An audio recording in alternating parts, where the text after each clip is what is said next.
मित्र जे महेंद्र पांगरकर सर आहेत, त्यांनी त्यांच्या वडिलांचा वर्षश्राद्धाचा किंवा ज्याला आपण पुण्यस्मरणाचा कार्यक्रम पहिल्या वर्षाचा अतिशय अनोख्या पद्धतीने आणि आदर्शाच्या पद्धतीने साजरा केलेला आहे।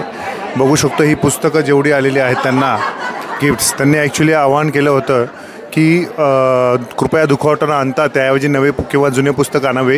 ही पुस्तके आपल्या नावासहित श्री छत्रपती शिवाजी महाविद्यालय जे आहेत त्यांना शाळेच्या वाचनाला त्यांना भेट दिली जाणार होती। त्याच पद्धतीने त्यांनी इथे एक व्याख्यान ठेवलेले होते। विवेक उगलमुगले सर जे आहेत प्रख्यात कवी आहे नाशिकचे, त्यांचे व्याख्यान ठेवण्यात आलेले आहेत। तर तो विषय देखील त्यांनी अतिशय छान निवडलेला होता, वाचन संस्कृतीचे महत्त्व। का तर कारण की त्यांचे जे वडील होते त्यांना वाचनाची प्रचंड अशी आवड होती। त्यांना त्याच पद्धतीने त्यांनी आणि त्यांच्या बहिणींनी ठरवलं की आपल्या वडिलांची स्मृती आपण कसं या पद्धतीने जागृत करू शकतो आणि त्यांनी हा असा अनोखा असा त्यांचा प्रथम वर्षाचा जो पुण्यस्मरण आहे तो कार्यक्रम जो आहे तो इथे आयोजन केले होते। हा कार्यक्रम झाल्यानंतर डॉक्टर कासार दाम्पत्यांनी इथे आरोग्य तपासणीचा उपक्रम राबवला आणि त्याच्याबद्दल आरोग्याबद्दल सर्व मार्गदर्शन केले। हा देखील अतिशय छान असा उपक्रम राबवण्यात आलेला होता। बघू शकतो ही त्यांची पूर्ण टीम आलेल्या पाहुण्यांचे आरोग्य तपासत आहे। बघू शकतो किती पुस्तकं जमा झालेली आहे इथे आणि ही सर्व जी पुस्तकं आहे प्रत्येक पुस्तकावर अशा पद्धतीचं नाव टाकण्यात येणार आहे, कोणी दिलेलं आहे ते पुस्तक। आणि ही जी पुस्तकं आहेत ती सर्व जी आहे ती वाचनालयाला भेट म्हणून देण्यात येणार आहेत। खरोखर हृदयाला स्पर्श करणारं असंच होतं। आज या ठिकाणी वर्षश्राद्धाचा जो कार्यक्रम संपन्न होतोय त्या कार्यक्रमाची रूपरेखा जी आहे ती जरा आगळी वेगळी आहे। कदाचित परिसरामध्ये तालुक्यामध्ये सर्वात प्रथम या पद्धतीचा कार्यक्रम होत असलेला आपल्याला दिसून येतोय।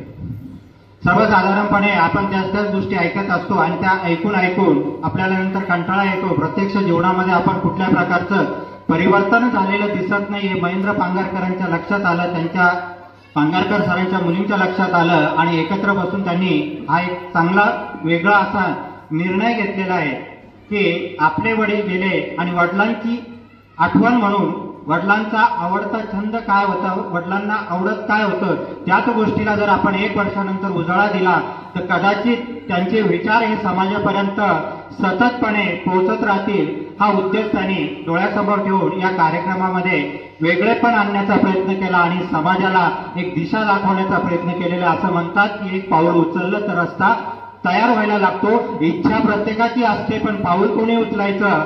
जसं म्हणतो की शिवाजी महाराज आंबेडकर जन्माला आले पाहिजे, आज काळाची गरज आहे। स्टेजवरतून जोरजोरात बोलतात पण त्यासाठी घरामध्ये आपल्याला जिजामाता आधी जन्माला घालावा लागणार आहे आणि ती घालवण्यासाठी तिचा जन्म घालण्यासाठी तुम्हाला वाचनाशिवाय पर्याय नाहीये। वाचाल तर वाचाल, एक कुणीतरी व्याख्याता आता या ठिकाणी म्हटलेला होता की फक्त जेवण केलं म्हणून वाचणार नाहीये, पोटाची भूक भागवण्यासाठी जेवणाची गरज आहे आणि बुद्धीची भूक भागवण्यासाठी तुम्हाला वाचनाची गरज आहे, पुस्तकांची गरज आहे। ती पुस्तकं जर तुमच्या हातामध्ये असतील तर तुम्ही इतरांना वाट दाखवताय, त्या रस्ता दाखवताय, रस्ता तयार होतोय, हा रस्ता तयार होणार आहे आणि त्यातून समृद्धी मार्गाची निर्मिती होणार आहे। अशा पद्धतीचं वाचन हे आपल्या आयुष्यामध्ये फार महत्त्वाचं असतं। हे ओळखून या कुटुंबाने आगळावेगळा उपक्रम जो आहे हा वर्षश्राद्धाच्या निमित्ताने या ठिकाणी संपन्न करण्याचा प्रयत्न केलेला आहे। सर्वसाधारणपणे दुखवटा म्हणून आपण बऱ्याचदा कापड स्वरूपामध्ये, वस्तू स्वरूपामध्ये, पैशाच्या स्वरूपामध्ये अनेक वस्तू एकत्र करत असतो आणि त्या एकत्र केलेल्या वस्तूंचा जर नंतर विचार केला तर सहसा त्या कुटुंबाच्या कुठेही उपयोगी येत नाहीये। तर त्याऐवजी आपण ही पुस्तकं जमा केली आणि ती पुस्तकावरती तुमची नावं टाकून जी जमा केली, ती जमा करण्याचा उद्देश असा आहे की पांगरकर सर ज्या शाळेमध्ये शिक्षक म्हणून अविरतपणे काम केलं, त्यांनी बऱ्याच व्यक्तींनी आता या ठिकाणी सांगितलेलं आहे की शिंदे हायस्कूलमध्ये त्यांनी कशा पद्धतीचं काम केलेलं आहे। सायन्स हा त्यांचा आवडता विषय होता, सायन्स ते आयुष्यभर निगडीत राहिले। कर्मकांडाचा त्यांनी नेहमीच विरोध केलेला होता। म्हणून ही जी पुस्तकं आहे ही पुस्तकं जमा झाल्यानंतर ती सगळी त्या शाळेला भेट दिली जाणार आहे, त्या ग्रंथालयाला। आणि कदाचित ते पुस्तकं वाचल्यानंतर त्या शाळेतला एखादा विद्यार्थी उद्याचा अब्दुल कलाम, शिवाजी महाराज, शाहू महाराज कोणीही होऊ शकतो अशा पद्धतीचा हा उपक्रम या कुटुंबाने या ठिकाणी राबवलेला आहे. आणि मी सगळ्यात प्रथम एक या कुटुंबाचा सदस्य जावई म्हणून आपले आभार मीच मानून टाकतो की आपण या उपक्रमाला भरभरून असा प्रतिसाद दिलेला आहे. भरपूर पुस्तकं या ठिकाणी जमा झालेली आहेत. त्याचबरोबर त्यांनी दुसरा एक विचार केला की वर्तमान काळामध्ये जर बघितलं तर आरोग्यम धनसंपदा हे जे वाक्य आहे हे तसं कालबाह्य होत चाललेलं आहे. कारण खाण्याच्या बाबतीमध्ये चंगळवाद आल्यामुळे आपण नको ते पदार्थांचं सेवन करतोय, नको ती पदार्थ जास्त प्रमाणामध्ये पोटात ढकलली जात आहेत आणि त्या ढकललेल्या पदार्थांपासून आरोग्य बिघडलं जात आहे. असं बिघडलेलं आरोग्य जे आहे ते जर सुस्थिती ठेवायचं असेल तर काय करता येईल हाही एक उपक्रम या ठिकाणी या कुटुंबाने राबवण्याचा प्रयत्न केला. आणि त्याकरता त्यांनी बाबांचे जे नातू आहेत ते म्हणजे डॉक्टर राधाकिशन कासार आणि डॉक्टर निशिगंधा सागर कासार यांना या ठिकाणी त्यांनी आमंत्रित केलं. त्यांच्यापुढे महेंद्राने आपला विचार मांडले की मी असं करतोय, तर त्यांनी तात्काळ त्याला मान्यता दिली की आम्ही सुद्धा खारीचा वाटा त्यामध्ये उचलायला तयार आहोत. आणि मग त्यांनी इथं मोफत आरोग्य शिबिर लावलेलं आहे. पाठीमागच्या रूममध्ये लेडीज आणि जेंट्स दोघांच्याही आरोग्य तपासणीची इथे व्यवस्था केलेली आहे. आपला कार्यक्रम संपल्यानंतर भोजनाबरोबर तुम्ही आरोग्याच्या समस्याच्या संदर्भात डॉक्टरांना भेटून तपासणी करून घेऊ शकता. वेगवेगळ्या प्रकारचे जे विचार तुमच्या मनामध्ये असतील, काही भावना असतील तर त्यांच्याशी मनमोकळेपणाने व्यक्त करा. कारण ती काळाची गरज आहे. आपण बघितलं असेल की नको त्या वयामध्ये आता अटॅक येण्याचं प्रमाण वाढलेलं आहे.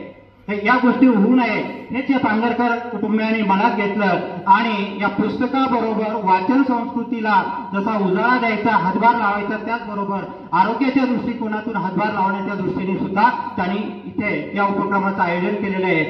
जास्तीत जास्त लोकांनी त्याचा या ठिकाणी लाभ घ्यायचा आहे आणि त्या कुटुंबाला सुद्धा आपण समाजाच्या प्रती काहीतरी उत्तरदायित्व केलं तर समाधान इथं व्यक्त होणार आहे.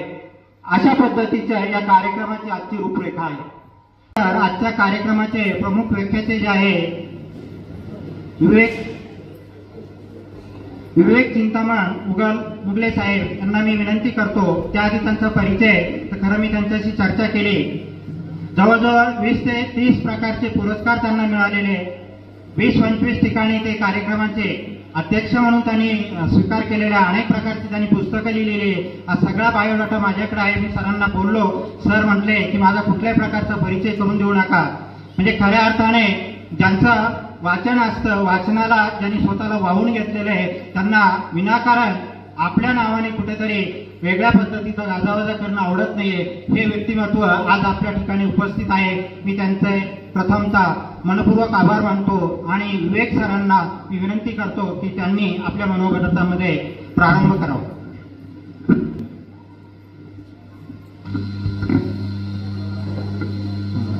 आवाज येतोय का फक्त सांगा. शेवटी येतोय ना. हो.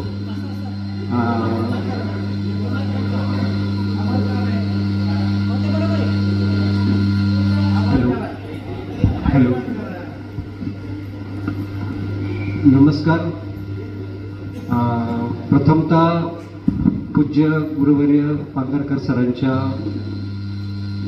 पवित्र स्मृतींना विनम्र अभिवादन करतो. आपण वेगवेगळ्या वक्त्यांकडून पांगरकर सर यांचं व्यक्तिमत्व आणि त्यांचं जे कार्य होतं, त्यांचं जे जीवन चरित्र होतं याविषयी थोडंफार परिचित झालेला आहात. आणि आपण त्यांच्या कुटुंबाचेच एक सदस्य असल्यामुळे मला वाटतं की या व्यक्तीच्या जाण्यामुळे आपण सर्व दुःखी झालेलो आहोत. परंतु जन्म आणि मृत्यू ह्या गोष्टी अटळ असतात, त्या स्वीकारून आपल्याला पुढे जावं लागतं. परंतु मला वाटतं की त्यांच्या स्मृतींचा म्हणून एक सुगंध असतो, तो आपल्या जगण्याला प्रेरणा देत असतो. म्हणून मला वाटतं की ह्या प्रथम पुण्यस्मरणाच्या निमित्ताने आपण येथे एकत्र जमलेलो आहोत. आदरणीय विष्णुपंत गायके हे जे माझ्या शेजारी डाव्या बाजूला बसलेले आहेत, तर बदलते शिवार नावाचं त्यांचं पुस्तक प्रकाशित आहे. नाशिक सहकारी साखर कारखान्यावर त्यांनी कामगार नेते म्हणून काम पाहिलेलं आहे. त्यांची स्वतःची एक गुळाची फॅक्टरी किंवा कारखाना आहे. पळस्याला सार्वजनिक वाचनालय आहे, त्याचेही ते प्रमुख आहे. मातोश्री शिक्षण संस्थेचेही ते प्रमुख आहेत. याबरोबरच एक शेतकरी म्हणून मला त्यांच्याविषयी विशेष आदर आहे. आणि महत्त्वाचं म्हणजे आमची जी नातेसंबंध आहे, आमचे जे काही नातं आहे ते वाचक म्हणून जास्त दृढ झालेलं आहे की एक अभिजात वाचक म्हणावा. असा माणूस माझ्या शेजारी बसल्यामुळे माझी जबाबदारी थोडीशी जास्त वाढली आहे. आणि बाजूला बसलेले सचिन मालेगावकर सर यांचा परिचय त्यांनी विचारवंत असा करून दिला.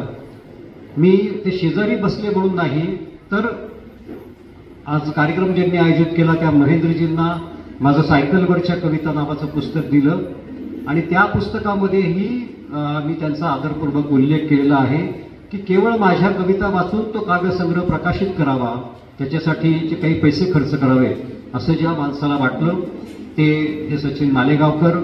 विज्ञानप्रेमी माणूस आहे. झाडी या गावी त्यांची स्वतःची शिक्षण संस्था आहे.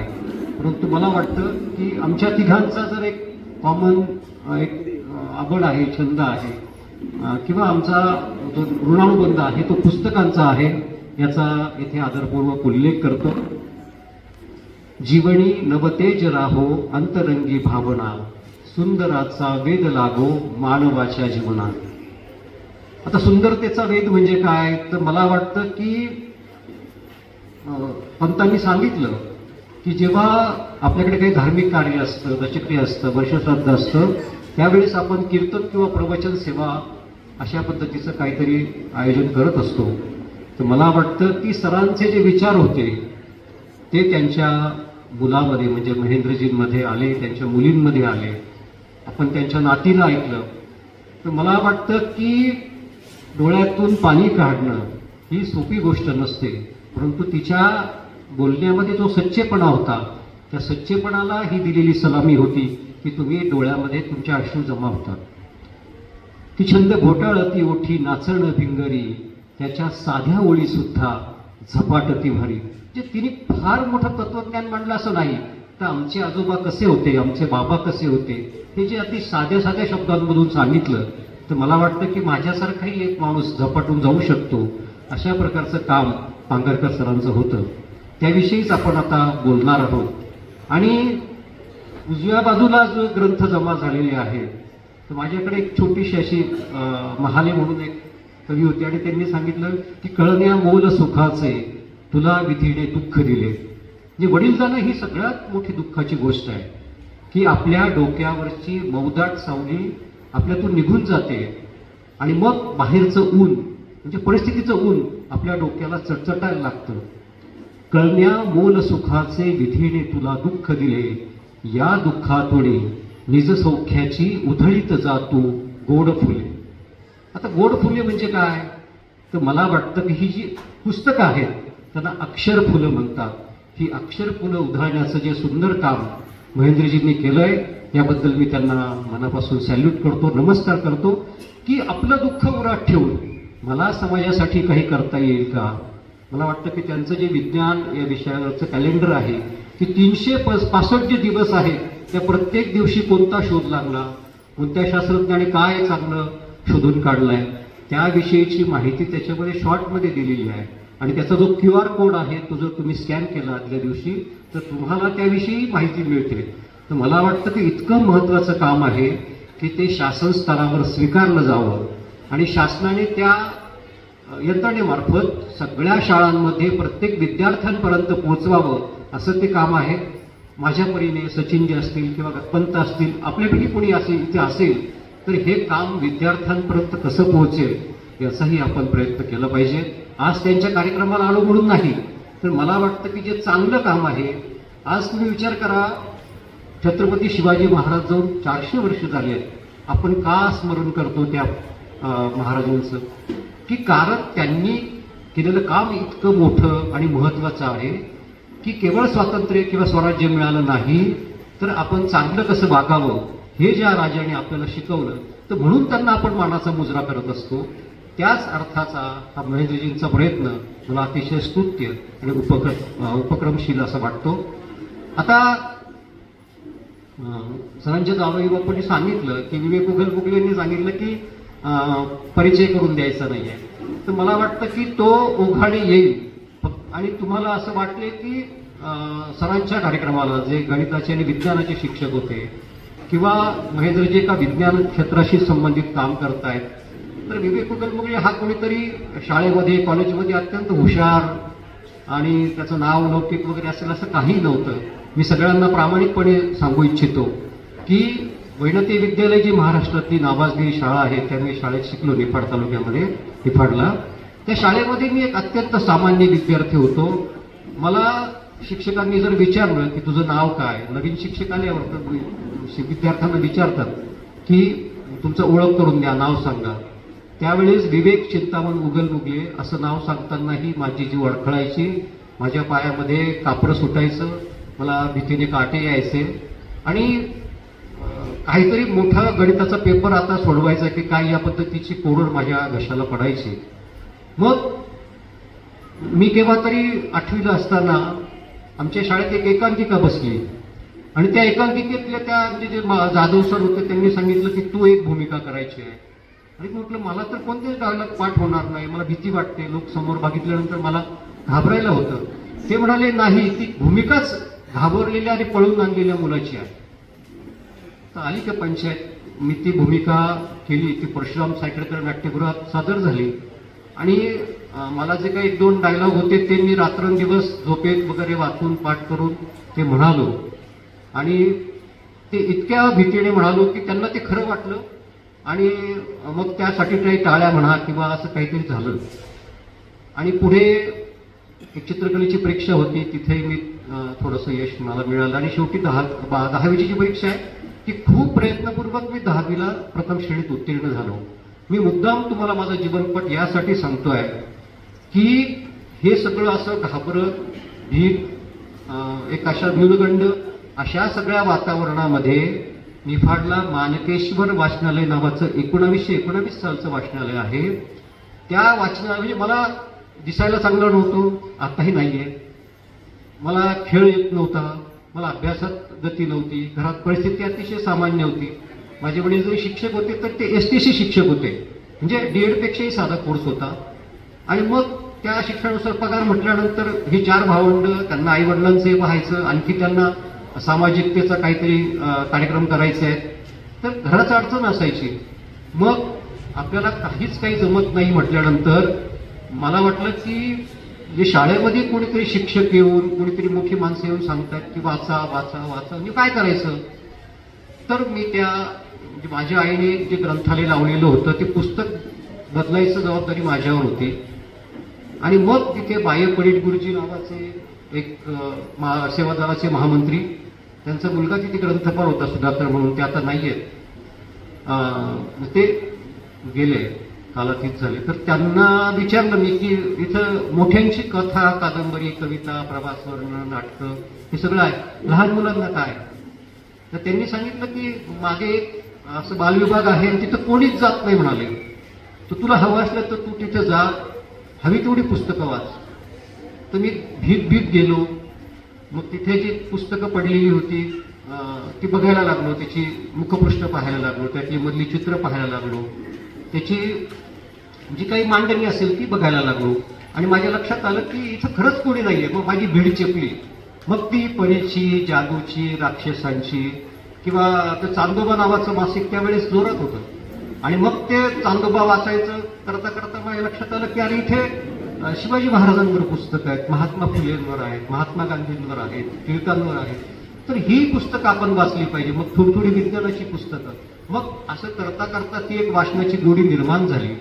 आणि मला आतून असं वाटत होतं, ह्या मी ज्या कार्यक्रमाला जी विद्यार्थी संख्या आलेली आहे त्यांच्यासाठी सांगतोय की काय होते माहितीये का, आपण जेव्हा एखाद्या व्याख्यान ऐकतो आणि त्याच्यामध्ये आता कार्ल मार्क्स फार मोठा विचारवंत होता किंवा कामगारांना दिशा देणारी सगळी ही माणसं होती. तर कार्ल मार्क्स असतील, मॅक्सिम गॉर्की असतील किंवा लिओ निकोलविच टॉलस्टॉय असेल, जॉर्ज पॉल सार्त्र असतील किंवा काफ्का असतील, गी द मोपासा असतील, अब्राहम लिंकन असेल, हेमिंग्वे, गटे, दोस्तोवस्की, या सगळ्या लेखकांना वाचल्यानंतर असं वाटतं की ही सगळी माणसं मला त्या अकोलखास गल्लीमध्ये जिथे ती धनगर समाजाची लोक राहत होती त्या गल्लीतून हळूहळू त्याची एक खिडकी मला उघडी झाली. आणि आतल्या आत माझ्या सुरू झालेलं होतं की मी काहीतरी वाचतोय, मला ते कळायचं असंही माझा दावा नाहीये.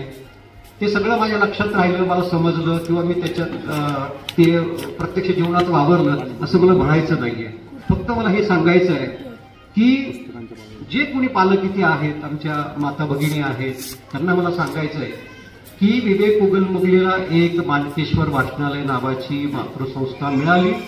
तिथे त्याला थोडंसं वाचायला मिळालं आणि नंतर आज मी तुमच्या समोर एक संवाद साधणारा माणूस म्हणून उभा आहे. आणि काय होतंय की तुम्हाला मी सांगितलं की आता लेनिन विषयी बोलायचं आहे, मार्क्स विषयी बोलायचं आहे, तर तुम्हाला वाटतं की ते कुठेतरी लांब कुठेतरी झालं आहे. मग दोस्तोवस्कीचं रशियात आपल्याला का जायचं आहे किंवा नेल्सन मंडेलांचं मला दक्षिण आफ्रिकेत एवढं लांब का जायचं आहे. म्हणून तुम्हाला विवेक उगलमुगलेंचं उदाहरण सांगितलं की तो तुमच्या समोर उभा आहे, ज्याला नाव सांगता येत नव्हतं, त्याचा अभ्यासही सामान्य होता. त्याच वेळेस मला 10वीला असं वाटायला लागलं की मी आता काहीतरी करू शकतोय, मला पंख फुटतायत, पण मला लोकांना सांगता येत नव्हतं, दाखवता येत नव्हतं. फक्त मी तुम्हाला एक सांगतो, माझ्या हातामध्ये एक अतिशय सुंदर पुस्तक, म्हणजे तो चित्रपटही मी पाहिला होता आणि तुम्हाला खूप साधं उदाहरण वाटेल, परंतु मला वाटतं की अत्यंत अत्यंत अत्यंत महत्वाचं आहे. ते पुस्तक म्हणजे श्यामची आई. हा चित्रपट मी पाहिला 4वी-5वीला असताना आणि नंतर मी वडिलांना म्हणालो की मला आणखी याच्याविषयी समजून घ्यायचं आहे, हा श्याम कोण आहे. अरे म्हणे श्यामची आई नावाचं पुस्तकच आहे म्हणाले. म्हणलं मला द्या. तर ते म्हणे तू छोटा आहे अजून, 5वी-6वी वाचायनंतर वाचायचं म्हणजे तुला कळेल. तरी मी त्यांना मागे लागलो आणि ते पुस्तक मी म्हणालो, मी वाचनालयात जाऊन पुस्तकं वाचायला सुरुवात केलेली आहे. मी जे बाहेर जाऊन बसतो ना तर त्याच ग्रंथालयात असतो. मला ना खेळता येत, ना मला भांडण करता येत, ना मला मस्ती करता येत, जोरात पळता येत नाही, थोडा खुश होतो आणि थोडा न्यूनगंडही होता, आणखी अशा काही गोष्टी होत्या. तुम्ही म्हटलं मी ग्रंथालयात जाऊन हळूहळू पुस्तकं बसून वाचण्याची सवय लावली आहे. मग त्यांनी मला ते श्यामची पुस्तक दिलं. मी ते 1-2 बैठकीत ते पूर्ण केलं आणि ते वाचताना खूप रडत होतो. इतकं मला रडायला यायला लागलं की एखाद्याची आई त्या मुलावर इतकं प्रेम करते आणि तो मुलगाही आईवर काय पद्धतीने प्रेम करतो. आणि मला सांगायला आनंद वाटतो, अभिमान वाटतो की आपल्या हाकेच्या अंतरावरती नाशिक जेलमध्ये लिहून ते पुस्तक गुरुजींनी लिहिलं. आणि मला फार म्हणजे भालचंद्र नेमाडे सर म्हणाले की भारतीय साहित्यामध्ये जर कोणाला नोबेल द्यायचं असेल तर ते साने गुरुजी आहेत, कारण अनेक पिढ्या या पुस्तकाने घडवलेल्या आहेत. मला वाटतं की त्यावेळेस माझ्यात काय बदल झाला असेल तर मी सगळ्यात महत्वाचं म्हणजे तुकाराम महाराज म्हणतात की ज्याचे अंगी नम्रता त्यांनी कोंडिली अडवता. तर मी काय झालो माहिती का, नम्र झालो की कोणी काही बोलो राग मानायचा नाही. आई माझी थोडीशी चिडखोर आणि अशी कडक स्वभावाची होती. मग ती मला दामटून कामं सांगायची, मुलगा मुलगी असा भेद नाही. ती सांगायची घरं झाडून घ्या, मी झाडून घ्यायचो. अंगण झाडायचो. सारवायला शेण घेऊन यायचो. बाहेरून सार्वजनिक नळ होते त्यावेळेस ग्रामपंचायतचे, त्याच्यावरून पाणी आणायचं, आधी तपेल्याने मग करत करत हंड्याने. आणि हे थेट माझ्या लोकांपर्यंत तिच्याकडे असेपर्यंत माझं चालू होतं. मग ती आम्हाला दळण निवडायला बसायची, मग ती आम्हाला भाजी निवडायला बसायची. आणि ते मी सांगितलं की ह्या सगळ्या कामांची लाज बाळगायची नाही. आणि मला ऐकच जेव्हा साने गुरुजींचं श्यामची आई मिळालेलं होतं त्यावेळी मला असं वाटलं की आपण जेव्हा श्यामला चांगलं म्हणतो तर मग मीच श्याम का नाही व्हायचं आहे. आणि त्या पद्धतीचा मी श्याम होण्याचा प्रयत्न आयुष्यभर करत राहिलो. आणि मला वाटतं की ही जी नंतर मी 12 पुस्तकं लिहिली, काही साहित्य संमेलनाचा अध्यक्ष झालो, काही शासनाचा पुरस्कार मिळाला, ह्या गोष्टी नंतर येतात, त्याचे बाय प्रोडक्ट आहे. पण मला वाटतं की ती माझ्या जीवनाची भूमिका नाही आहे. तो एक माझा छंद आहे, आवड आहे. कुठेतरी हंडा भरला की तो हिमकळतो आणि खाली पडतो, त्या पद्धतीचं ते लेखन आहे. मला फार काही माझी म्हणजे प्रसिद्धी करून घ्यायची नाही त्याच्यातून. एक लिहावं, वाचलं आनंद आहे, नाही वाचत राहिलं, अशीही भूमिका ठेवून लिहित राहिलो. फक्त मला असं वाटतं की ज्या श्यामच्या आईचा मी उल्लेख केला, आज असं ठरवा की तुम्ही मुलांना, आता कोणीतरी काकांनी सांगितलं आणि फार महत्वाचं सांगितलं की मुलं बिघडतायत, आमची आई आम्हाला आफू द्यायची, आता आया मुलांना मोबाईल देत आहेत. तो मोबाईल हातात दिला तर तुम्हाला स्वयंपाक करता येईल, तुम्हाला कामं करता येईल आणि तो जेवण करेल किंवा काय आणखी गोष्टी करेल. मला वाटतं की फार मोठी चूक आपण आयुष्यातली करतो आहोत की तुम्ही आज ठरवा की आपण नाशिकमध्ये जाऊ आणि श्यामची आई नावाचं पुस्तक विकत घेऊ. काय 100-150 रुपयाचं पुस्तक आहे, पण ते जर त्या मुलाने वाचलं तर मी तुम्हाला खात्रीने सांगतो की तुमचा मुलगा बिघडण्याचे चान्सेस जवळपास बंद होतात. आणि तो एक चांगला माणूस होतो असा माझा अनुभव आहे की शासकीय सेवेमध्ये जलसंपदा विभाग, तुम्हाला पाटबंधारे विभाग माहिती आहे, तिथे 38 वर्ष मी सेवा केली. तर साने गुरुजी माझ्या डोक्यात नेहमी असायचे. त्यामुळे मग शेतकरी कोणीतरी यायचं, ते धोत्रातला माणूस आहे, पायात चपला नाहीये, कोणीतरी भाड्याचे पैसे घेऊन आलेले आहेत. मग मी पुढे येऊन विचारायचो, काका काय काम आहे तुमचं? त्याने मला ते अर्ज करायचं आहे, काहीतरी असायचं. मग मी त्या अधिकाऱ्यांकडे जाऊन विनंती करून ते काम पूर्ण करून घेण्याचा प्रयत्न करायचो. आणि 38 वर्ष 3 रुपये 80 पैसे का 1 रुपयाही मी कोणाचा पगारा व्यतिरिक्त घेतला नाही. आणि हे अभिमानाने का सांगू शकतो माहितीये का? स्वतःचं कौतुक म्हणून नाही, तर साने गुरुजी काय करू शकतात त्याचं एक छोटंसं उदाहरण तुम्हाला माझ्या निमित्ताने सांगण्याचा प्रयत्न करतो आहे. आणि एवढंच नाही तर माझ्या कार्यालयामध्ये जे शेतकरी यायचे, जे आणखी कुणीतरी व्हिजिटर्स यायचे, विद्यार्थी अनेक यायचे, आणि त्या लोकांना साहित्य उपलब्ध करून द्यायचं असेल की एखादा प्रोजेक्ट रिपोर्ट असेल, एखादी नकाशा असेल, तर तो देण्यामध्ये काही अडचण नसेल तर मी अगदी तो देत असेल, पुरवत असेल. आणि सगळ्यात महत्वाचं, आमचं कंपाऊंड फार मोठं आहे, परिसर मोठा आहे, तर तिथं निमित्त कारणाने झाडे लावली जायची 26 जानेवारी 15 ऑगस्ट. मग आपलं बाटलीतलं पाणी घ्यायचं, त्या झाडांना घालायचं, कुठून तरी काही खत मिळतं का काही टाकायचं. तर जी काही झाडं मोठी झाली तर मला वाटतं की खूप झाडं लावली नाही मी. शेखर गायकवाड जे आहेत ते लाखो झाडं त्या माणसाने लावली. मी इतकं मोठं काम करू शकत नाही, परंतु मला असं वाटतं की चांगलं काम करायचं असेल तर आदर्श आपल्या समोर हवेत, परंतु आपण इतरांना चांगलं म्हणतो आणि आपण मोकळं होतो ना, ते फार वाईट असतं. की शिवाजी जन्माला यावा इतरांच्या घरात, माझ्याकडे नको, ही जी भूमिका आहे ना ती आपण सोडून दिली पाहिजे असं मला फार प्रामाणिकपणे वाटतं. मग मी काय करायला लागलो, ते ऑफिसमध्ये ना की आता आज गरज नाहीये, थंडी वाजते, कशाला पंखे चालू आहे, मग ते पंखे बंद करायचे. आणि हे सलग 38 वर्ष केलं बरं का.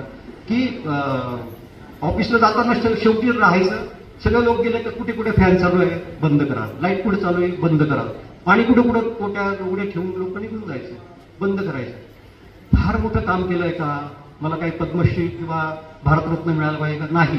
पण ते बंद करताना मला जो आनंद झालाय, मला जे समाधान वाटलं, मला जे सुख लाभलं, तर मला वाटतं की ते कुठल्याही एखाद्या पुरस्कारापेक्षा मोठं असतं. आणि म्हणून ह्या पुस्तकांची जी गरज आहे ती पुढे मग मी हळूच, आता साने गुरुजींचं श्यामच्याही सांगितलं, तुम्हाला खोटं वाटेल की साने गुरुजींना फार ते अल्पायू, म्हणजे फार वर्ष ते जगले नाहीत.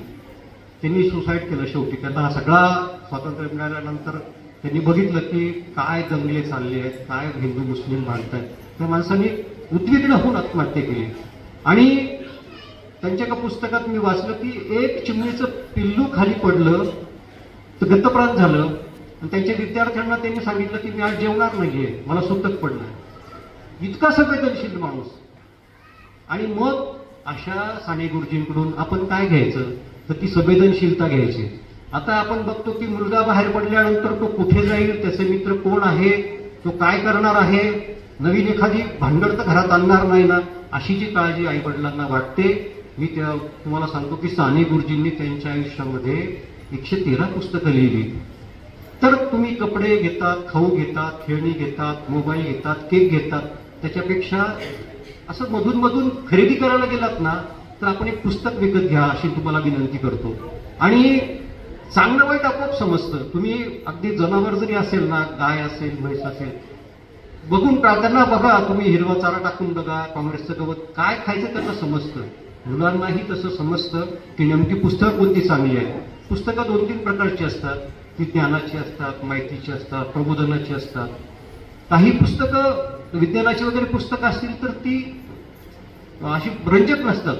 परंतु मला वाटतं की ह्या जगात जगण्यासाठी त्या सगळ्या गोष्टींची आवश्यकता असते. आपण जेवायला बसतो ना, आपल्या नुसती भाजीपोळी असते का, आपलं लोणचं असतं, पापड असतं, चटणी, कोशिंबीर, कांदा, सगळा त्या पद्धतीचा हा सगळा जो जीवनरस आहे तो ह्या पुस्तकातून येतो असं मला वाटतं.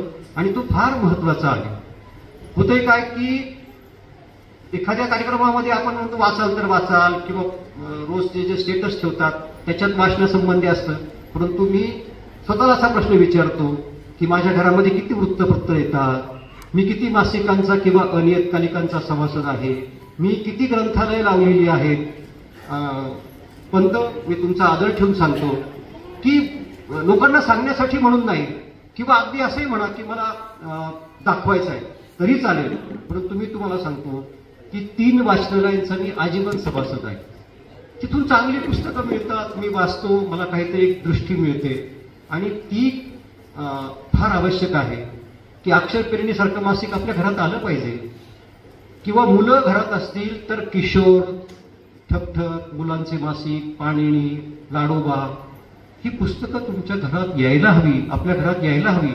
ही जर पुस्तकं वाचली तर उद्या हा चांगला सुसंस्कृत समाज घडेल, याची खात्री मी तुम्हाला देतो.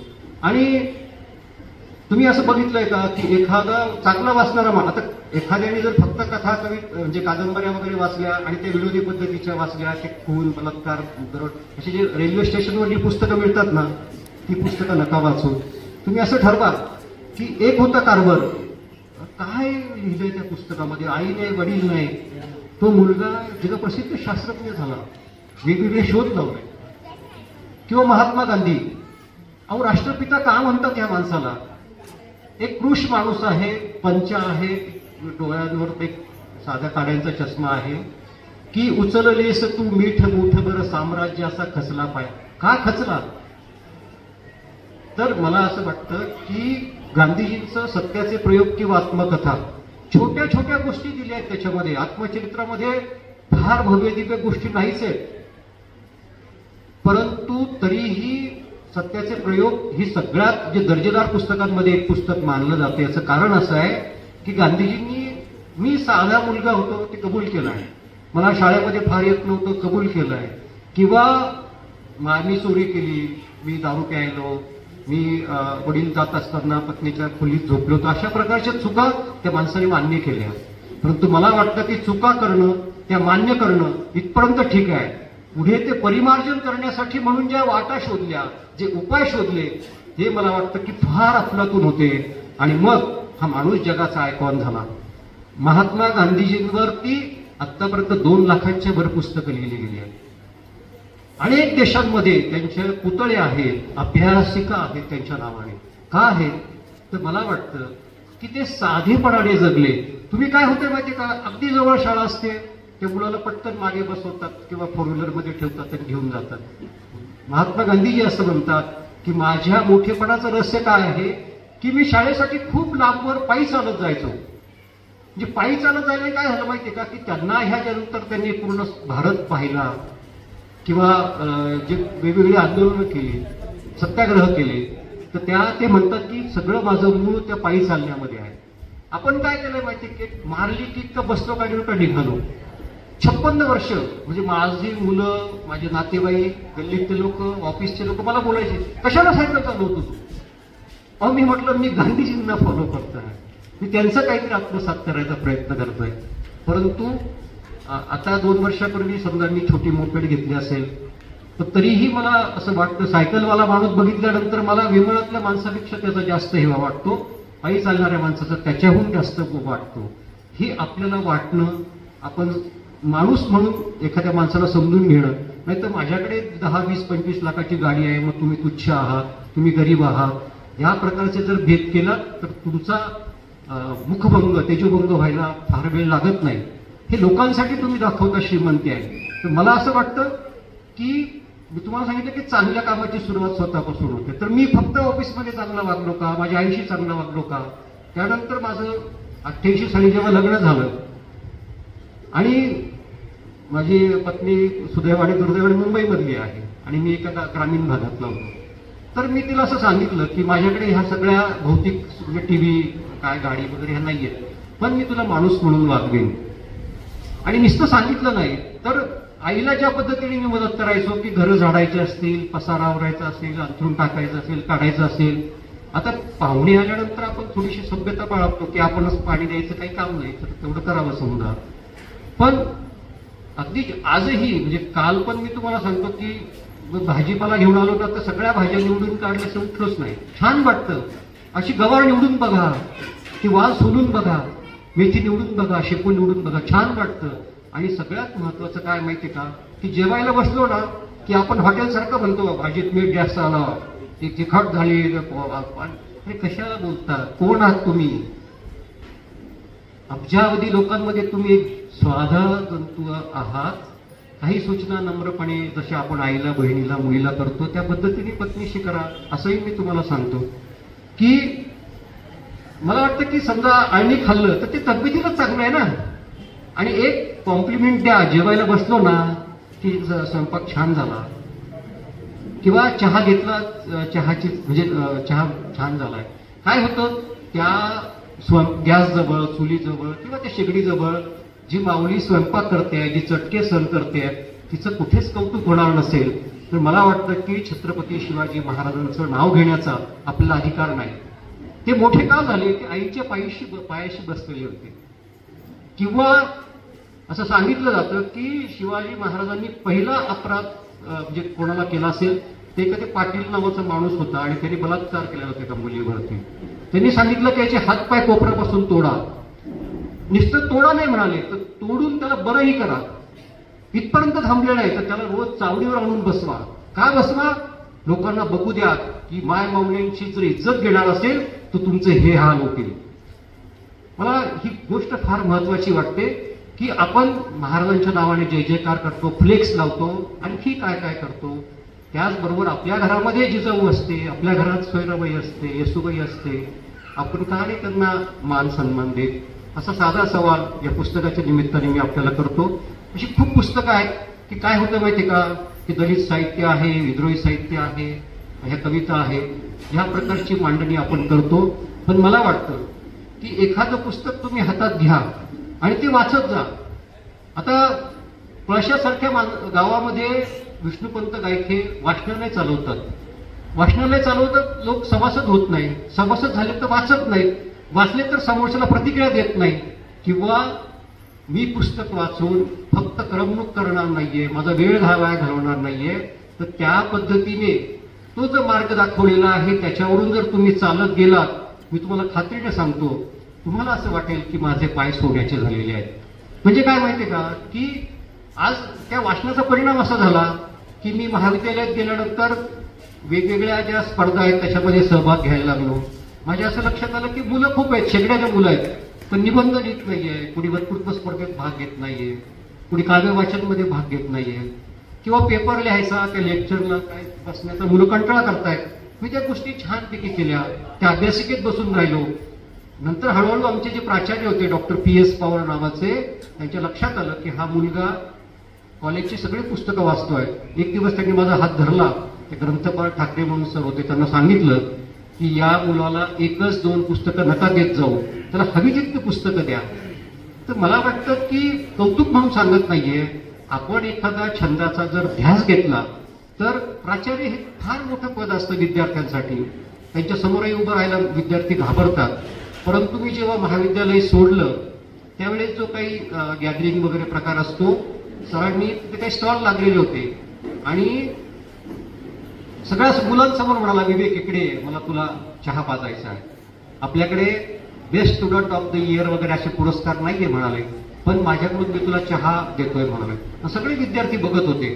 मला वाटतं की ही खूप अशी माझ्या सन्माना म्हणजे आत्म सुखावणारी गोष्ट ती का आली, ती वाचनातून आली. किंवा मी जेव्हा 11वीला गेलो आणि अर्थशास्त्राचा पेपर लिहिला आणि सरांना मी सांगितलंय की तुमच्याच गावाजवळ झाडी नावाचं गाव, तिथले KM खडणार सर, माझं पुस्तकात मी त्यांचा उल्लेख केलेला आहे. आमचे 2 महिने झाले आणि अर्थशास्त्राचा पेपरचं ते ट्युटोरियल झालं, घटक चाचणी झालं आणि सर आले 1-2-4 दिवसांनी वर्गात, 22 नंबर कोण आहे? तर म्हटलं काहीतरी चुकलंय बा आपलं. मी शाळेमध्ये तर मी मार खात होतो, आता इथे काही सुरू झालं की काय? सर म्हणाले मला स्टाफ रूम मध्ये येऊन भेट. मी भीत लेक्चर संपल्यावर गेलो, सर काय झालं? म्हणे अरे काय पेपर लिहिला की काय? म्हटलं सर मला हा नवीन विषय आहे, 10वीपर्यंत नव्हता आणि म्हणून मला ते अर्थशास्त्र नीट समजलेलं नाहीये. ठीक आहे, अर्थशास्त्र पुढे हळूहळू समजेल, पण मला एक त्या सगळ्या लेखनातून असं वाटतं की तू पुढे कवी वगैरे होशील. म्हटलं असं का म्हणताय सर? मग त्यांनी असं सांगितलं की आता तुझी जी लेखन शैली आहे, तुझा जो एक असा लिहिण्याचा बाज आहे, तो मला एखाद्या लेखकासारखा वाटतो, कवीसारखा वाटतो. मग तू काही चांगली पुस्तकं वाच. तू कोणती पुस्तकं वाचायची? तुम्ही त्यांना सांगितलं की बाबा कदम वाचतो, बाबूराव अळनारकर वाचतो वगैरे, असं त्यांना सांगितलं.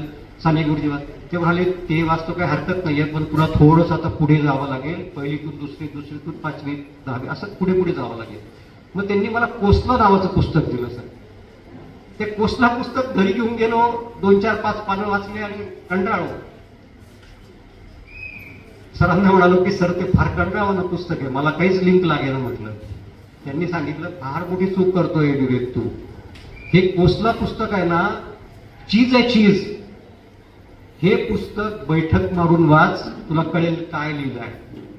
तुझ्याच वयाची मुलं काय काय विचार करतात या व्यवस्थेबद्दल याचं एक चिंतन आहे. मला ते काही फार कळालं नाही. सर काहीतरी अवघड सांगतायत असं वाटलं. मी ते पुस्तक घेऊन आलो, पुन्हा ते वाचलं आणि नंतर सगळा तो जो काही अदृश्य असा जो काही असा अंधार भाग होता तो हळूहळू उजेड व्हायला लागला. आणि मग ते पुस्तक मला इतकं आवडलं की तेच पुस्तक मी डबल वाचलं आणि मग सरांना दिलं. सर म्हणे का रे इतका वेळ घेतला? म्हटलं सर हे पुस्तक मी 2दा वाचलं. म्हणजे कसं वाटलं? म्हटलं मी सांगू नाही शकत त्याची नेमकी स्टोरी, कारण त्याला असं पांडुरंग सांगवीकर नावाचा जो नायक आहे ना, तो एकाच वेळे वेगवेगळ्या त्याच्या आईविषयी बोलतो, मावशीविषयी बोलतो, आत्याविषयी बोलतो, काकूविषयी बोलतो, मित्रांविषयी बोलतो, कॉलेजविषयी. त्याचं सगळं असं विस्कळीत चित्र आहे. पण तरीही एक असा त्याचा धागा काढल्यानंतर असं लक्षात येतं की एक जी व्यवस्थेबद्दल जी त्या नायकाची चीड आहे, त्याचं जी उद्विग्नता आहे, ती इतक्या अलवारतेने, इतक्या परिणामकारकतेने आलेली आहे. मग मला ते भालचंद्र नेमाडे सर खूप आवडायला लागले. मग त्याच्यानंतर मी कोसला, जरीला, भेडा, झूल, भूल, पुन्हा तुकाराम, टीका स्वयंवर, देखणी, मेलडी आणि नंतर हिंदू जगण्याची समृद्ध अडगळ भाग 1. आता मला सट्टक नावाचं पुस्तक त्यांचं वाचायचं आहे, ते आता आलंय बाजारामध्ये आणि मी वाट पाहतोय की हिंदू जगण्याची समृद्ध अडगळ भाग 2 केव्हा येतोय. हे केव्हा सुरू होतं की ज्या वेळेस तुम्ही एखाद्या गोष्टीचा ध्यास घेता. पुस्तकं वाचणं म्हणजे फक्त करमणूक नाहीये असं लक्षात ठेवा की तुम्हाला त्या लेखकाला भेटू वाटलं पाहिजे किंवा समाजामध्ये त्या पुस्तकाविषयी काय प्रतिक्रिया आलेल्या आहेत. आता गोलपीठा नावाचं काव्यसंग्रह आहे नामदेव ढसाळांचा. काय केलं त्याने? त्या मुंबईमध्ये जी वेश्या वस्ती आहे तिथल्या लोकांनी, म्हणजे त्या ज्या स्त्रिया आहेत, त्या भगिनी आहेत, त्यांच्या विषयाने हा जो समाज आहे, जो एक बुरखा पांघरून बसलेला आहे आणि स्वतःला सर्व समजतो आहे, तर त्यांचं कशा पद्धतीने शोषण करतोय त्याचा एक असा आसूड आहे. मला वाटतं की ते गोलपीठाही तुम्ही वाचलं पाहिजे. आणि आपण असं विचार करतो की समजा आम्ही दलित आहे आणि मला खूप गरिबी आहे, माझ्याकडे काही साधन सामुग्री नाही. मग तुम्ही जी चरित्र आहेत, चरित्राचा जो भाग तुम्ही वाचल्यानंतर तुमच्या लक्षात येईल की माणसं फार सामान्य परिस्थितीतून आलेली असतात आणि नंतर ती केव्हा तरी मग प्रोफेसर होतील, डॉक्टर होतील. आता आम्ही आणि आमचा बाप, आज आपण वडिलांच्या स्मृतींना अभिवादन करतोय. नरेंद्र जाधव आपल्या ओझरचे आहेत. अहो रिझर्व्ह बँकेचं गव्हर्नर झालेला माणूस आहे आणि नावलौकिक वगैरे सोडून द्या, परंतु एका हमालाचा, पोर्टरचा मुलगा इतका मोठा अधिकारी होतो आणि पुणे विद्यापीठाचे कुलगुरू. मला ती सगळ्यात त्यांची महत्वाची उपलब्धी वाटते की त्यांना केंद्रीय मंत्री होणं शक्य होतं, त्यांना रिझर्व्ह बँकेचं आणखी काही गव्हर्नर होणार होते ते, परंतु त्यापेक्षा त्यांनी ते कुलगुरू पद का निवडलं की ज्या लोकांना शिकायला परवानगी नव्हती त्या विद्यापीठाचा मी आता कुलगुरू असेल. तर मला वाटतं की ही पुस्तकं आपण वाचली पाहिजे. दलित बलुत आहे, उपरा आहे लक्ष्मण मानेंचं. आता लक्ष्मण मानेंनी आता नवीन पुस्तक लिहिलं आहे अनिल म्हणून, डॉक्टर अनिल अवचटांचं. आणि मी अनिल अवचटांचा उल्लेख यासाठी करेल की फक्त लेखक नाही, फक्त कवी नाही, तर मला वाटतं की एक समाजसेवक म्हणून हे ज्या पद्धतीने आपल्या सगळ्यांच्या समोर उभे राहिले ती फार मोठी गोष्ट होती. की पुण्यामध्ये तुम्ही पाहिलं की ते MD ड्रग्ज वगैरे आलेले आहेत आणि त्यापूर्वीही दारू असेल की काय गांजा, फूट, चरळ असं काहीतरी त्याचे नाव आहे, तर ती सगळी पुढं पोखरलेलं होतं विद्येचं माहेरघर. तर त्यांनी मुक्तांगण नावाची संस्था सुरू केली आणि मग काउन्सिलिंग करून, काही डॉक्टर इलाज करून त्या अनेक लोकांची दारू त्यांनी सोडवली. तर मला वाटतं की लेखकाने अशा पद्धतीचं काम केलंच पाहिजे असं नाही, परंतु आपल्याला जर काही या चांगल्या व्यक्तींचा परिचय करून घेता आला पुस्तकांच्या माध्यमातून, त्यांच्या कामाच्या माध्यमातून, अभय बंग, राणी बंग, प्रकाश कोल्हे, रवींद्र कोल्हे, तर आपण काय होतंय माहिती का, खूप मोठ्या अनुभवाला मुक्तो असं मला वाटतं. आता सुधा मूर्ती नावाच्या इन्फोसिसच्या अध्यक्ष आहेत, बरोबर आहे ना. नारायण मूर्तींचं नाव तर राष्ट्रपती पदाला होतं. तर त्या सुधा मूर्ती इतक्या एका IT मधल्या मोठ्या श्रीमंतबाई, त्यांचे जावई ऋषी सुनक, म्हणजे इंग्लंड ज्यांनी आपल्यावर 150 वर्ष राज्य केले त्याही देशाचे ते पंतप्रधान झाले. तर त्यांच्या सासू म्हणजे ह्या सुधा मूर्ती. तर सुधा मूर्तींची जी पुस्तकं आहेत ना, तुम्ही वाचल्यानंतर तुमच्या लक्षात येईल की एक स्त्री जी श्रीमंत घरातली आहे पण किती वेगवेगळ्या अँगलने समाजाकडे बघते, काही काम करू पाहते, तर त्यांच्या पुस्तकातच तुम्हाला ते वाचायला मिळेल. पुण्यभूमी भारत असेल, वाईज अँड अदरवाईज असेल, किंवा काल परवा मी त्यांचं एक पुस्तक वाचलं की स्वर्गाच्या दारात असं काही घडलं. म्हणजे पूर्ण भारतामध्ये खूप विपरीत परिस्थिती होती आणि त्याच्यामध्ये त्याचा संघर्ष करत माणसं कशी उभी राहिली किंवा त्यांनी कसं सोल्युशन शोधलं. छोट्या छोट्या कथा आहेत वेगवेगळ्या मराठी म्हणजे हिंदुस्थानातील भाषांमधल्या. तर मला वाटतं की या प्रकारची पुस्तकं आपण शोधून वाचली पाहिजेत, ती विकत घेतली पाहिजेत. पुस्तकं खूप आहेत. म्हणजे सामानामध्ये तुम्ही गेला सार्वजनिक वाचलेलं नाशिकमध्ये 2.5 लाख पुस्तकं आहेत, 2.5 लाख. मग त्याच्यातली जर एक 10, 20, 25 पुस्तकं, आपल्याकडे वेळ नसतो असं आपण म्हणतो, पण थॉमस रेलचं फार सुंदर वाक्य आहे की मला वाचायला वेळ नाही असं म्हणणारी व्यक्ती आपली मानसिक आत्महत्या करत असते. म्हणून मी विचार काय करतो की डॉक्टर APJ अब्दुल कलाम, हो अग्निपंख वाचा ना तुम्ही, की नावाड्याचा पोरगा डायरेक्ट राष्ट्रपती होतो, एक मोठा संशोधक होतो जागतिक कीर्तीचा, आणि राष्ट्रपती भवन सोडल्यानंतर काही फक्त पुस्तकं आणि 1-2 बॅग घेऊन बाहेर पडतो. हे का, हे चांगलं पण का येतं माहितीये का, ते पुस्तकांमुळे आलेलं होतं. की त्यांनी सांगितलं की माझी काही पुस्तकं आहे अभ्यासाची मला घेऊन जायची आहे. आणि इतर राष्ट्रपतींचं तुम्हाला माहिती आहे की ट्रकच्या ट्रक त्या लोड करून त्यांच्या गावाकडे ते लोक घेऊन गेले. त्यांच्याविषयी मला बोलायचंच नाहीये. मला सांगायचंय चांगल्या माणसांविषयी. फक्त चांगली माणसं ही महेंद्र पांगरकर असतात, सचिन मालेगावकर असतात, कधी विष्णुपंत गायके असतात. फक्त आपलं लक्ष त्या अर्थाने आपल्या जात नाही, ही दुर्दैवाची गोष्ट आहे. किंवा आपण तसं शोधच घेत नाही. आपण काय करतो माहिती का, कोणत्या रीलला किती ते व्ह्यूज मिळाले, 10 लाख लोकांनी पाहिला, ह्या गोष्टीमध्ये ते आभासी जग आहे, त्याच्यातून काहीही साध्य होणार नाही.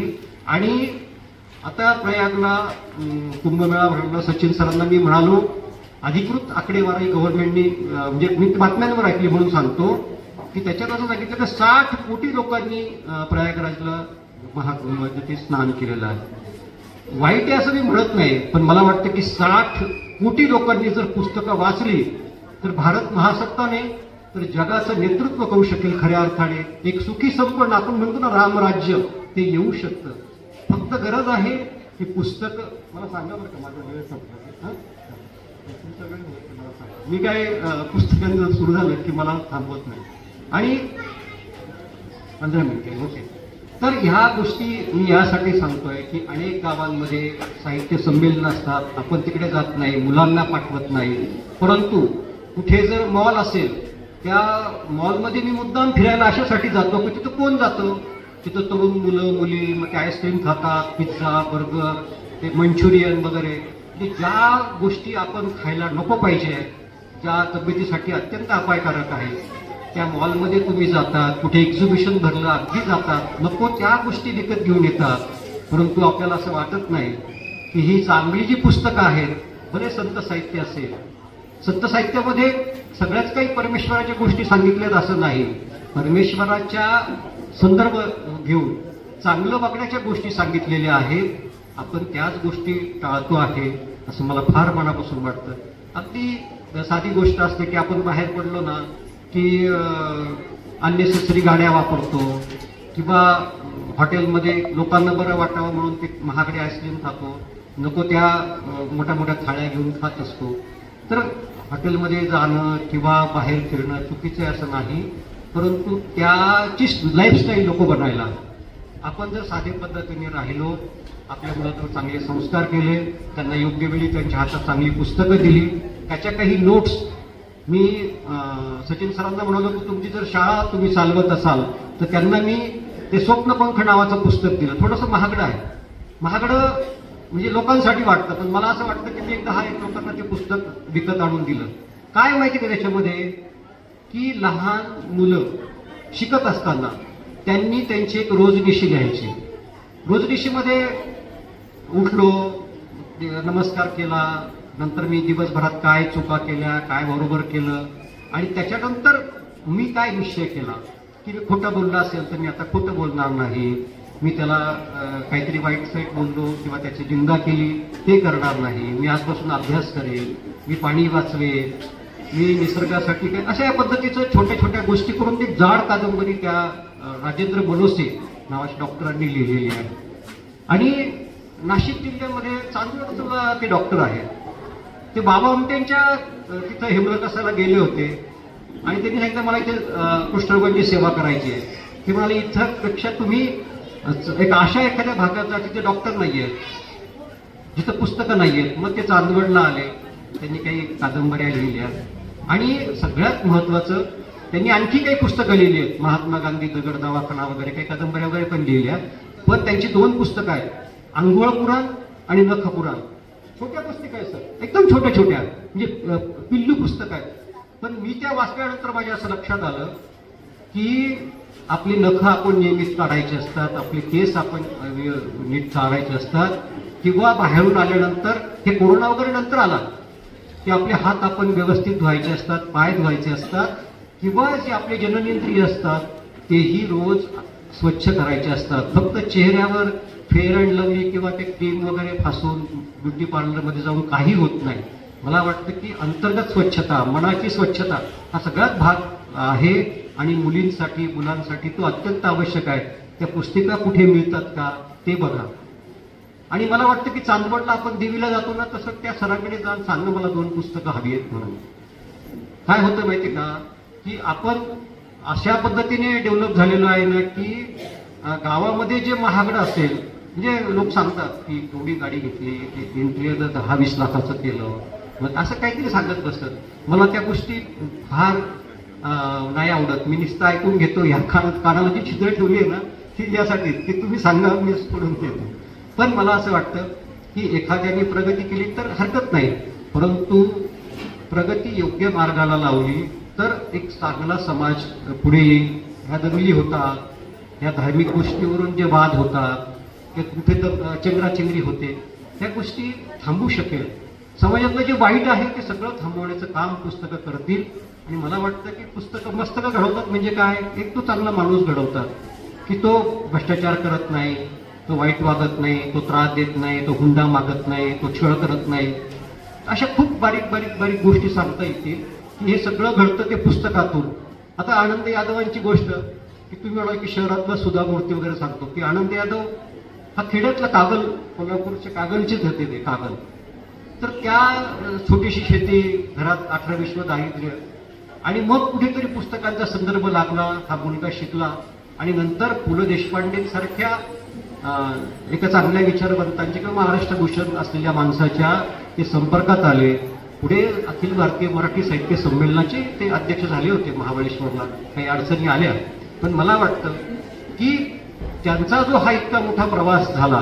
तुमची गोतावळा नावाची कादंबरी आहे की शेती विकल्यानंतर त्या नायकाला जे दुःख होतं, एक एक तो भाग जातो आणि मग सगळी शेती जाते आणि मग त्याला जी विषण्णता मनाला येते, तर ती गोतावळा कादंबरी तुम्ही वाचली पाहिजे. पण होतं काय की आपण नटरंग वाचतो, नटरंगावरती मग ती अप्सरा आली वगैरे, वाजले की 12, इकडे आपलं लक्ष जातं.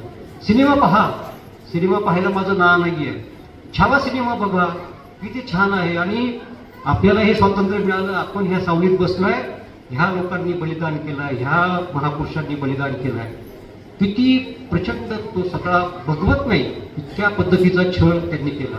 आपण कुठे पडतो, ते गणोजी शिर्के चतुर झाले की आणखी कोणी झालं, कोणीतरी झालं, कोणीतरी आपलाच माणूस झाला आणि मग महाराजांना पकडून दिला आणि त्यांचा छळ करून त्यांना संपवलं. पण मला वाटतं की नको त्या गोष्टीकडे लक्ष जाण्यापेक्षा आपण छावा वाचली पाहिजे, आपण संभाजी वाचलं पाहिजे, आपण श्रीमान योगी वाचलं पाहिजे. अगदी तुम्हाला पुस्तकांची आवड वाटण्यासाठी मृत्युंजय असेल, स्वामी कोणती पुस्तकं वाचा, पुस्तकं वाचायला नाहीये, आपोआप तुम्हाला कळत जातं की कोणती पुस्तकं मी वाचली पाहिजे, कोणती पुस्तकं मला मार्गदर्शक ठरतील, मला आनंद देतील, मला काहीतरी असं जेवल्यावर कसं तृप्त वाटतं किंवा आपली तब्येत छान असली की कसं वाटतं, त्या पद्धतीने. म्हणजे मी जेव्हा नाशिकमध्ये फिरत असतो ना, तर माझं काय लोकांना माहीत नसतं मी लेखक आहे का कवी आहे का काय, पण मला असं वाटतं की अरे नाही, मी सानियांचं पुस्तक वाचलंय, काही सामाजिक काही आत्मिक, मग मी माझ्याच तालामध्ये नीट फिरत असतो. तर मला असं वाटतं की हा वेडेपणा नाहीये, हा चांगल्या अर्थाने शहाणपणा आहे की हे जे भौतिक स्तरातले जे बदल आहेत किंवा मग हे यानवरती गेलं ते यानवरती गेलं आणि आपण काहीतरी खूप मोठी युद्धनौका केली आणि ह्या गोष्टींना फार अर्थ उरत नाही. मला असं वाटतं की इथला माणूस चांगला व्हायला पाहिजे, इथला माणूस सुखी व्हायला पाहिजे, तो आनंदी असला पाहिजे. विद्यार्थ्यांचं काय होतंय की ते इतकं जाड दप्तर आणि इतका तो मार्क्स वगैरे, त्याला इतके मार्क्स मिळाले पाहिजे, इतके मार्क्स मिळाले. मी तुम्हाला सांगितलं की साने गुरुजींना कोणताही पुरस्कार मिळाला नाही, परंतु आजही देव्हाऱ्यात जपावी अशा पद्धतीची श्यामची आई लोकांना प्रकाश देते आहे. त्यांच्या नावाने पुण्यामध्ये काय की 200 वाचनालय महाराष्ट्रात त्यांच्या नावाने सुरू आहे किंवा अनेक घरांमध्ये त्यांचे फोटो लावून त्यांना नमस्कार केला जातो, त्या माणसाला माऊली म्हटलं जातं. तर ह्या सगळ्या गोष्टी त्यातून येतात की आपण चांगली पुस्तकं जर आपल्या आयुष्यात आली तर आपण खूप काही चांगलं करू शकतो. मला वाटतं की महेंद्रजी यांना मला सांगायचं आहे की तुम्ही खूप चांगला उपक्रम केला. खरं तर माझेही वडील 13 वर्षांपूर्वी वारले, 2 वर्षांपूर्वी आई गेली आणि आई वडील नसणं म्हणजे मला वाटतं की खूप काही आपल्या आयुष्यातून गमावलं आहे किंवा आपली कवचकुंडलं गेली अशा पद्धतीची भावना होते. परंतु मला वाटतं की त्यांनी जो एक चांगला रस्ता, चांगले विचार, चांगले संस्कार आपल्याला दिले असतात त्याची आठवण काढत पुढे जाणं किंवा या पुस्तकांसारखा एखादा उपक्रम लोकांपर्यंत पोहोचवणं ही फार महत्वाची आणि मुलाची गोष्ट पांगारकर सरांनी केलेली आहे, त्यांच्या भगिनींनी केली आहे, त्यांच्या कुटुंबियांनी केली आहे. दुःख कमी होत नाही, परंतु असं म्हणतात की काळाच्या सहानेवर मोठाली दुःखे घासून झिजून जातात. तर जे 13 वर्षांपूर्वी मला वाटायचं त्या याच्यामध्ये मी त्यांचं एक पुस्तक लिहिलं, सांगावेसे वाटते म्हणून, की ते असताना काय होतं, नसताना काय होतं. आणि मग विष्णुपंत काय केले ते बसले आहेत. तर त्यांनी त्या पुस्तकावरती एक परिसंवाद घेतला. मला वाटतं की ते कौतुक वगैरे भाग जरी सोडला तरीही मी आता महेंद्रजींना विनंती करणार आहे की तुमचे वडील जर इतके चांगले होते, त्यांना विज्ञानाची आवड होती, त्यांना विषमुक्त शेतीची आवड होती, त्यांना पुस्तकांची आवड होती, त्यांना कुटुंबीय आवडत होते, तर एक छान पुस्तक तुम्ही लिहा अशी विनंती या निमित्ताने करतो. कदाचित माझे सगळं बोलण्याच्या ओघात मी भरकटलो असेल, कोणाचा अनादर झाला असेल, काही सांगायचं महत्वाचं राहून गेले मला जाणीव आहे. कारण ही 2 मला आदर्शवत वाटणारी माणसं शेजारी असताना मी गुन्हा केला. खरं सांगायचं तर पांडुरंग जो आहे पंढरपूरचा, तिथे पूजेला 2 माणसं जातात. एक महाराष्ट्र शासनाच्या वतीने मुख्यमंत्री असतात आणि एक सामान्य वारकरी असतो. तर मला वाटतं की हे मुख्यमंत्री आहे, मी एक सामान्य वारकरी होतो की मला महापूजेचा मान मिळाला. धन्यवाद.